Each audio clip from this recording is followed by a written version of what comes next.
Hello, everyone. Welcome back to another episode of Life in the Red. Luke Mullin and Amie Just, as usual, episode 10 now of the season. Quite a lot has happened, and now a win. Yeah. What a concept. I know. And against an FBS opponent, too. We were closely monitoring the stat. What was it, 364 days? 364, yeah. Yep.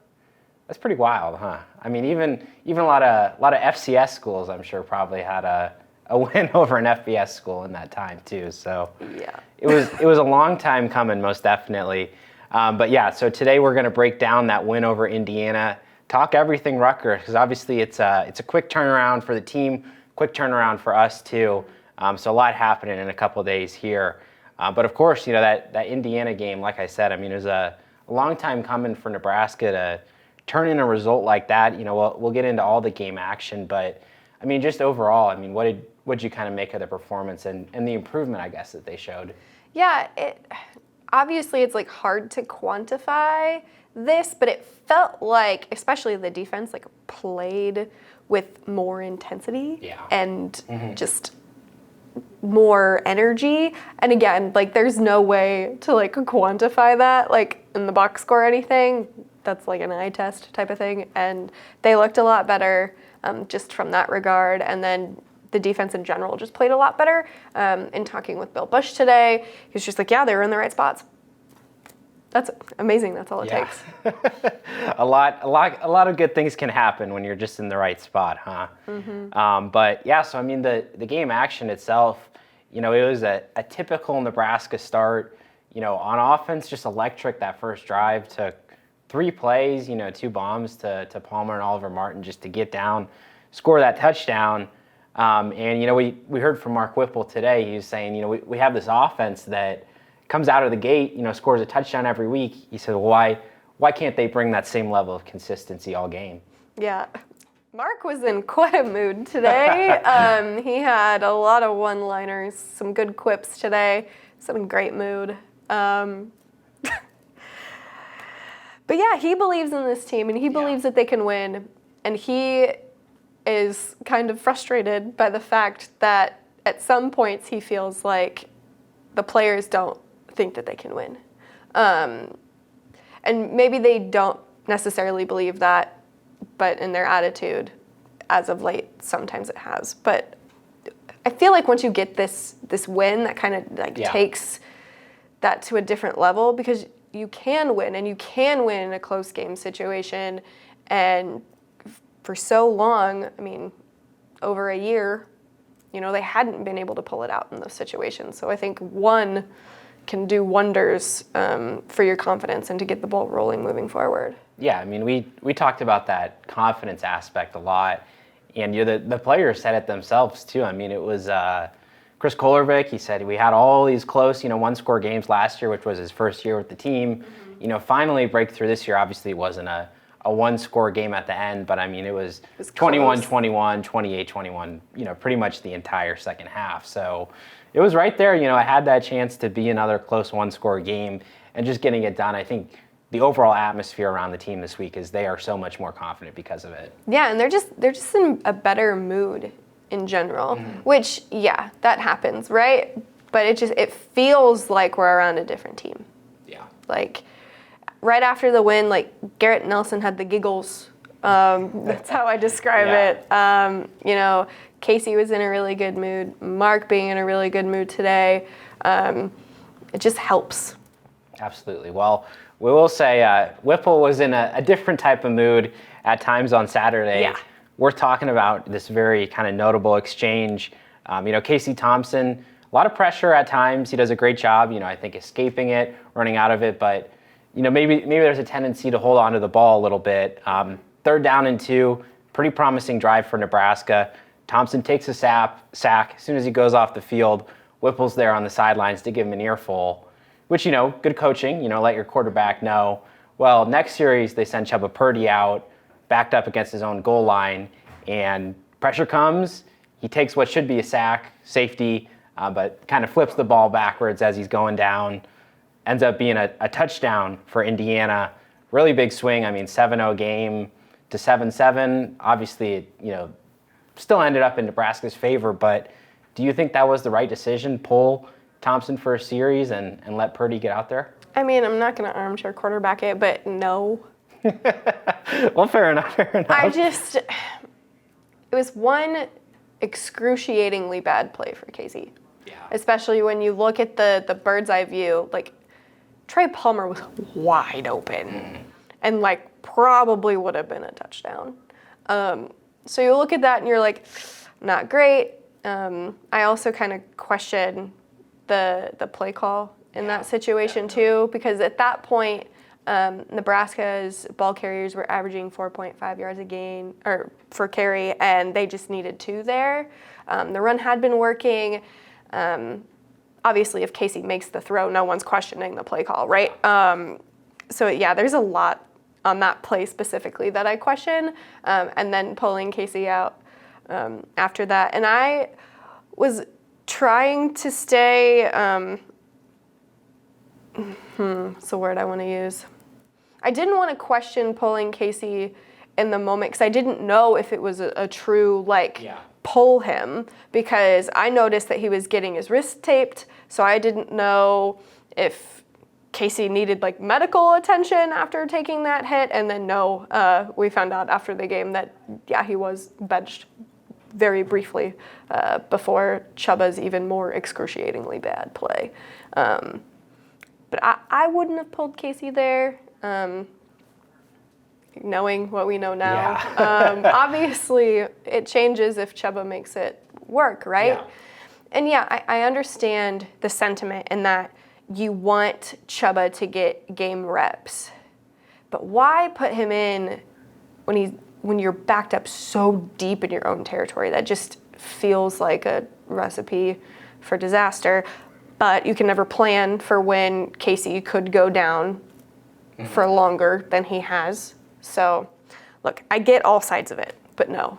Long story short, no, I would not have pulled Casey there. Yeah, I mean, I do agree with you, but I kind of liked what Mickey had to say about it, which, maybe it's a little bit more of an old school perspective, I guess, because, he harkened back to what Coach Osborne would do. He'd say, he'd pull us, give us a series on the sidelines. You see the defense differently. It just gives a different perspective, maybe light a, competitive spirit under the player too. But Nebraska's at a very different spot now than it was when Coach Osborne was. So I think if you're starting quarterback, the guy that, you trot out there for 95% of the game, I think if he's healthy, I think you got to keep him out there, especially like you said, when you're backed up and, maybe it's a little bit more of a pressure situation. So at the same time though, yeah, Purdy, he does need snaps, he needs game experience.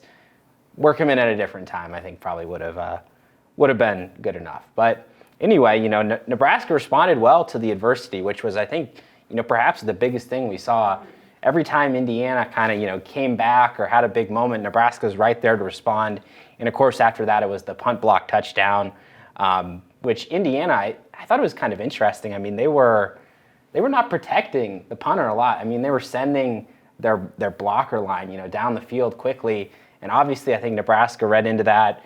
We heard that was a design, punt block there from Kolarvik and Malcolm Hartzog there to pounce on the loose ball for a touchdown. And for a special teams unit that for several years has been giving up the big plays rather than producing them, I mean, how great of a moment for Bill Bush, Joey Connors, that whole unit. Oh, man.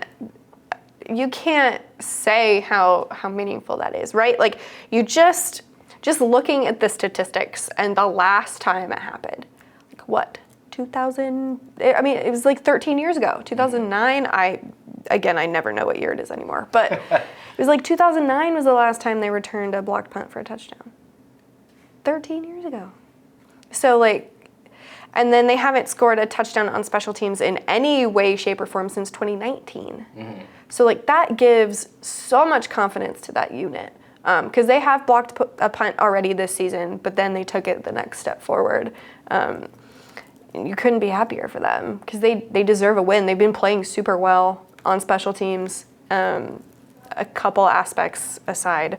But no, they deserved it. They really did. Yeah, 13 years. I mean, Malcolm Hartzog, he's probably 5 or 6 year old.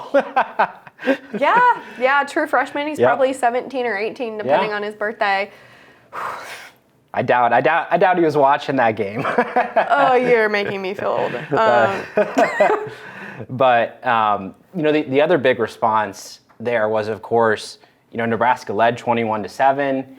Indiana scores those 2 touchdowns right before halftime, and I mean that's just a huge momentum swing. Yes, Nebraska was getting that ball out of halftime. There was still that chance, but I mean that definitely sucked a little bit of the air, maybe out of the team. But they rallied right back there in the second half. I mean, it was a tough back and forth third quarter, couple interceptions, a lot of punts, and then Huskers, finally broke through there in the fourth quarter. The huge pass from Thompson to Palmer broke the game open, and then Anthony Grant just was an absolute workhorse that second half. I think he had 18 carries or whatever. I mean, he did a great job running the clock out. And a massive block on another play too. Do it all. He can. He has been such a delight to watch. Anytime he has the ball, he's going for 4 or 5, maybe more than that, depending on the situation. I mean, he's had over 100 yards in all but one of their games. Yeah. Just a staple of this offense, and underappreciated, I think, a little bit. Yeah. I mean, something the team just absolutely needed this year, with a little bit of the revolving door at running back they had going on last year. And I mean, we heard that going into the year, that there was a lot of different guys all vying for playing time. Heard a lot of good things about Grant, and then he comes out and plays, and you're like, okay, all that stuff was true. He is that good of a runner, that good of a player, and obviously brings a lot to the offense. But the defense was, I think, the big story there. The second half, stepping up, shutting out Indiana for the final 30 minutes. And a lot of these different position groups, we talked about it in last week's pod.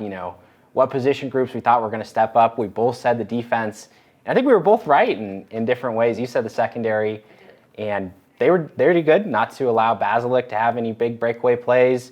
I said the linebackers, I think they were at a kind of similar level. But I did say Garrett Nelson, and he did get a sack. So 2, yeah. Pass rush finally showing up. Yeah, because when he was introduced at the press conference, the Nebraska's SID was like, yeah, Garrett Nelson, 2 sacks, career high. Garrett goes, baller. I mean, and then his giggles ensued. Yeah. But yeah, that, you need a game like that just to get, we've said, get that confidence underneath you, behind you, so you can use it and to propel forward. But yeah, I did talk about the secondary last week, just saying that, the safeties needed to take some things off of their plate and all of that stuff. But I did not expect such a standout game from Hartzog. Yeah, absolutely. He came to play. And to quote Mickey and Bush, he wasn't afraid of the fan in his face. That's a phrase that they like to use. And he wasn't. And he was, Big Ten Freshman of the Week. Pretty high bar to clear for your first start. Yeah, gonna have to win it every week now, I guess. But I mean, I think that was such a big thing though, because if you're Indiana, you see a true freshman corner over there. I mean, they're gonna go after him. I mean, that's pretty basic football, scheming, and he did a great job to deal with that pressure, cover his man like normal. And I think over the course of the game, I think they realized they're like, it's not any more higher percentage going after him than any side of the field. Big time performance. I will note that Indiana did have its 2 best receivers out of the game. So you wonder how different that would have looked if either one or both of those guys could have played. But what ifs don't count in retrospect. So. Mm-hmm. But yeah, I mean, the other position groups, like I said, the linebackers, it wasn't necessarily to me like a night and day thing, compared to their first couple of games. But Luke Reimer, he made that big play, that big turnover. Nick Henrich, very solid. And then I thought Isaac Gifford might have played his best game of the year in that nickel position. Mm-hmm. And it was interesting, the way that Bill Bush used these linebackers. I mean, I saw a couple snaps where Henrich was more kind of in that nickel role, and Gifford was more in the middle. A lot of different, moving those different linebackers around. Great skill sets, and it seems like Bush has a great handle on where to deploy those guys in different packages. But yeah, I mean, the defensive line in particular, Indiana, not a great rushing team, but they did enough, to limit their different rushing attacks. Ty Robinson got involved, got a sack. got in the backfield, did a great job rotating a lot of those different linemen. So I think that was a big thing. A lot of different players contributed, and a lot of guys that have maybe been a little quieter than they'd like finally got the chance to make some noise there in front of the home crowd. Yeah, it'll be interesting to see how each of those guys builds upon their performance this weekend. Absolutely. Or Friday, Yeah. not technically part of the weekend. Again, I don't know what day it is, ever. Yeah. And this is not helping.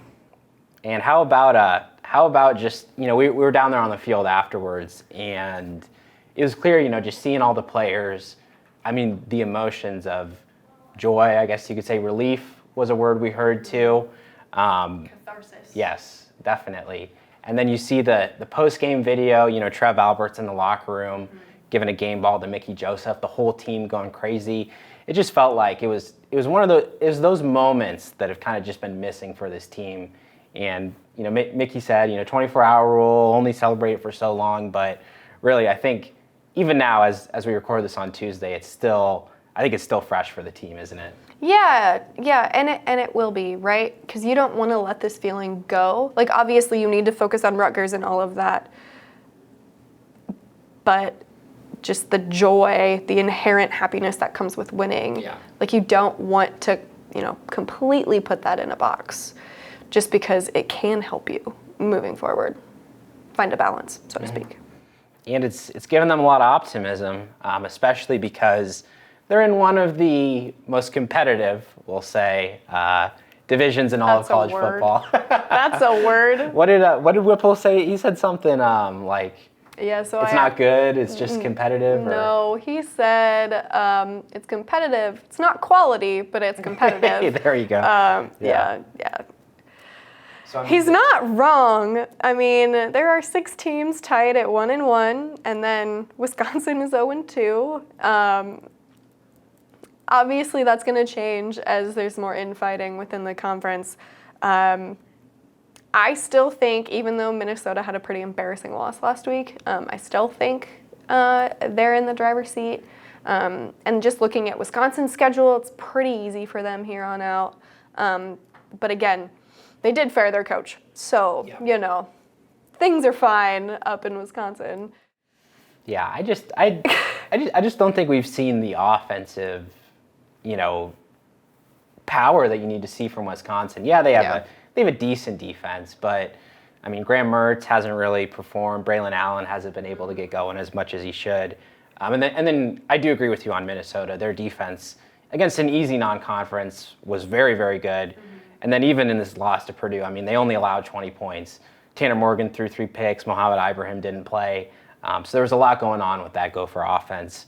And I think PJ Fleck, he gets that team ready to play more often than not. This was a bit of a dud for them, but I think they'll bounce back. Yes, I think they have to be the favorite, but it's wide open right now. I think we've heard that from Nebraska, and I'm sure every other coach in the Big Ten West is telling their guys the same thing. You guys can win the division. Yeah, which is crazy. Yeah, absolutely. Well, a big one, to get to that point, we'll get on to this week's matchup, Rutgers. Friday night matchup there. And the thing with Rutgers, looking at kind of their season as a whole, pretty weak strength of schedule overall. 3-2 on the year, but 1-point win against Boston College, blowout win over an FCS team in Wagner, and 2-point win over Temple. Losses to Iowa and Ohio State last 2 weeks to open up Big Ten play. So Rutgers, they managed, credit to them, obviously, they managed to win those 2 tight games against those other FBS teams. But they have a lot of question marks, especially I think on offense, where they've rotated through these quarterbacks, Evan Simon, Gavin Wimsatt, and now Noah Vedral, Nebraska native. Familiar name there. Returned from injury last week to get a few snaps. So that's something that the Husker defense is going to be ready for. Any one of those 3 could just trot out there at quarterback. Yeah, and Bush talked about this today, and that all 3 of them can run. Yeah. So they're preparing for that regardless. Obviously, each of them has their different quirks, but just knowing that they have a similar characteristic, I think, helps prepare the defense for whoever gets out there Friday night. Yeah, and I mean, Vedral, I don't think he threw a pass last week, just had a few carries. But you have to imagine, I would think if I was Rutgers coaching staff, at least got to have a few packages in there. I mean, he's going to be pretty fired up for that game. A little bit, I would say. Definitely. And Evan Simon, too, I mean, he's a guy that I think has shown a lot in flashes too, but just that level of consistency has kind of eluded him. So it's going to be a big challenge to see if Nebraska can shut down just a few of these Rutgers weapons, because that'd go a long way. Samuel Brown V, he's their top running back, and Aaron Cruikshank really stands out above the rest as that top wideout. You can slow down either of those two guys. I mean, this is already an offense that I think is about 90th in total offense nationally. I mean, that's going to go a long way towards keeping the scoring down. Yeah, and I think the score will be a little lower than what we've seen. We'll get to that. Absolutely. Sorry, not to get ahead of myself. No, you're good. I mean, it's worth bringing up too. Rutgers does have a very solid defense, which you'd expect from a Greg Schiano coach team. Bill Bush talking today just about the toughness that Schiano teams always bring. And in particular, Rutgers brought back their entire secondary from last year, a few new faces up front and in the linebacking core. But that's been big, to slow down other teams' passing attack. I think that's why the BC game was like 22-21, Temple game 16-14. I mean, very low scoring games in those two. Iowa game, pretty low scoring as well. Well, that was going to be low. Iowa didn't help in that regard either. It's just, not sorry to Iowa. You're good. It's just the Rutgers blueprint, going up against some of these other teams. But most definitely, Nebraska will be a little bit different of a challenge than Iowa brought. But yeah, Friday night game, and never having been to Rutgers before. I guess I'll just be interested to see, does the town turn up for a Friday night game with two middling, shall we say, Big Ten teams? I don't know. Rutgers, for being the butt of a lot of jokes, if I can say that, I did. I mean, they have pretty decent attendance. I mean, from what I've gathered, against that FBS or FCS, team they played Wagner earlier this season.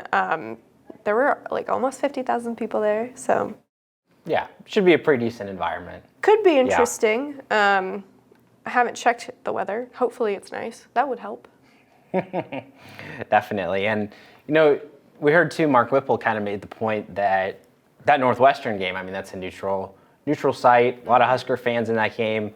It's going to be their first true road game, which is always a challenge, for teams to maybe adapt to that, especially when they've been at home the last couple weeks. So yeah, that'll be something to watch. High of 73, low of 44 on Friday in Piscataway. All right. Football weather. Yeah, doing us a solid. I'm a big fan. Same. Break out the flannels, break it all out. It's fall, baby. All right. Well, let's get into our Husker hot topic. We were talking a lot about the defense, the momentum this team has brought. So let's pose the question, can the Nebraska defense continue that momentum that they built up in the second half? Yeah, I think so. Yes, Rutgers has some wrinkles that are hard to impossible to prepare for just because you don't know what's coming at you, but they looked so much better last week, and I think that can continue to carry over. But I'm an optimist, kind of. Yeah. Well, I'll be a pessimist then. I'll say, no, well, maybe they can do it. Because my thinking is that I really don't feel like they're going to go out there and allow, the 550 yards of offense that they were averaging giving up. After last week, I mean, like you said, it looked like a different defense out there. Players were playing fast. They were going to the ball. They were set. All the things that Bill Bush wants to see out of this defense. But at the same time, I feel like this Rutgers offense, we've heard about the trick plays that they want to run, the different personnel, the different schemes. That's still a lot for a defense to contend with. Even if Nebraska was ready, they were set against Indiana. You always run that risk, of a big play, being able to throw your efforts off course, which, like I said, credit to the defense. They didn't let it happen against Indiana, but there's always that risk against Rutgers. Scoring should be low, as we said, but it's just a case to me where I think the yardage, I think Rutgers will put up more yards than Indiana did, but can Nebraska, bend but don't break, that type of performance you want from the defense, when teams are driving, get into the red zone plus territory, force punts, force field goal attempts, just kind of make Rutgers drive down the field more times than big plays will allow. And also, it needs to be said, Nebraska needs to rein it in terms of penalties. Absolutely. It was like 111, I think, yards they had in penalty yards last week. Not what you want, especially against Rutgers. Yeah, a few pass interference, I think were probably the most notable on defense. One of which was questionable at best, but still, can't do that. Yeah. Even if the ball is so high, why? Anyway. We're still talking about it. I'm triggered. I'm Yeah. sorry. But I mean, obviously that was an Indiana team that was built on throwing the ball. Rutgers, I think, a little bit more balanced in their personnel, and of course, like you said, quarterbacks will look to run it. So, different challenge for this team to get up and contend against. We'll see what they can do. Have a feeling, like we said, that the yardage, everything will be better from those first four games. The improvements are there. Saw them last week. See how well they will continue. So, I guess it's time for some predictions, and I'll go first on this one. I think we're pretty close on the scores. We are. I'm going to say Nebraska wins this one 28-21. I feel like that's a pretty good range. Maybe it could be closer. Rutgers kicks a couple field goals. Nebraska kicks a field goal or two, as opposed to just all touchdowns. But I do think, Grant gets in the end zone a couple times. Thompson, he's going to be looking for Palmer, and I'm waiting to see when are these teams going to start, doubling Trey. Right. Always just putting a safety over the top. I mean, he's burned every team Nebraska's played at least one deep reception. So if Rutgers is that team to kind of solve the Palmer solution, that'll put a little bit of a hamper on Nebraska's offense. But I do think 28 points should be a pretty decent, based on their season average, just above 30. But yeah, 20. If they can hold Rutgers to 21, after doing it to Indiana this last week, I mean, that'd be a great improvement from where they were at, the first 4 weeks, to kind of have found their level, that they're on at this point. Yeah, so I think it's going to be a little closer. I think Nebraska's going to win 21, Rutgers 17, just because I just think it's going to be close. Another one, I know. Prepare your hearts accordingly. I've got a weird feeling. I think Nebraska's going to win, but it's going to be close, and it's going to be close all the way to the end. Yeah, that's a Big Ten football score right there, 21-17, huh? It was right there for the taking. Absolutely. So. Yeah, and we haven't seen a Nebraska game with that level of scoring so far this year. So we'll see when the fall comes around. Big Ten play. We'll see the scoring cools off a little bit. This might be the week that we see that, but we'll be there. We'll have the exclusive live reaction from the field. Talking about the game, giving you our post-game breakdown. And of course, we'll have all the different game coverage that we have over the last few weeks. But we'll have to get out there first. We got a flight to catch soon. I know Thursday's gonna be a long day. Absolutely. But hopefully, if you're watching this Life in the Red podcast, sooner to then, hopefully this will give you a little something to tide you over until that game. Like I said, 6:30 kickoff there Friday night in Piscataway, New Jersey. Nebraska at Rutgers. Huskers looking to make it 3-3 on the year, improved to 2-1 in Big Ten play. And thank you all for watching this episode. Talking Indiana, talking Rutgers. Season marches on, but stick with us for everything. So for Amie Just, I've been Luke Mullin, and appreciate all of you tuning in for today's Life in the Red. We'll see you on Friday night.